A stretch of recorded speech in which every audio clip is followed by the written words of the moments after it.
बिस्मिल्लाहिर्रहमानिर्रहीम। अस्सलाम वालेकुम नाज़रीन, आप देख रहे हैं सरेआम न्यूज़। खबर शामिल करेंगे गुजरात से। पुलिस थाना ककराली ने चांदमा कबल मौज़ा सरिया में होने वाले ज़ीशान नामी नौजवान का अंधा कत्ल ट्रेस कर लिया। तफसीलात के मुताबिक थाना ककराली के इलाका सरिया के रिहायशी नौजवान ज़ीशान शरीफ को नामालूम मुलजमान ने कत्ल करके नश को वीराने में फेंक दिया। वाक़े की इत्तला मिलते ही SHO अदरीस अफजल पुलिस नफरी के हमरा फ़ौरन जायब कुआं पर पहुँच गए। पंजाब फॉरेंसिक साइंस एजेंसी और क्राइम सीन यूनिट की टीमों को मौके पर बुलाकर शवाहिद इकट्ठे किए गए।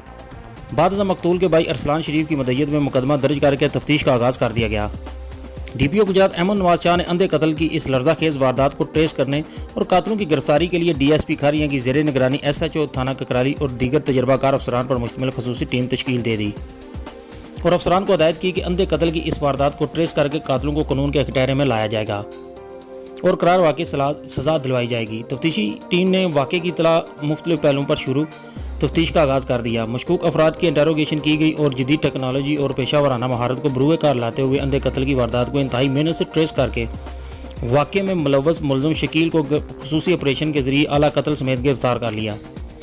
कातिल कोई और नहीं, मकतूल का हमसाया निकला, जो कत्ल के बाद मकतूल की नमाज जनाजा में भी शामिल था। मुलज़म ने दौरान इंटरोगेशन तराफ़ जुर्म करते हुए कहा कि मकतूल इसकी बहन पर बुरी नज़र रखता था और इसे मोबाइल पर मैसेज भेजता था, जिसकी वजह से इसे ने मनसूबा बंदी करके इसे मोटरसाइकिल पर बिठाकर वीरान जगह पर ले गया और वहां पिस्टल से फायर करके कत्ल कर दिया और घर वापस आ गया और मकतूल के रिश्तेदारों के हमरा इसे तलाश करने का ड्रामा करता रहा। गिरफ्तार मुलज़म से मज़ीद इंटरोगेशन जारी है।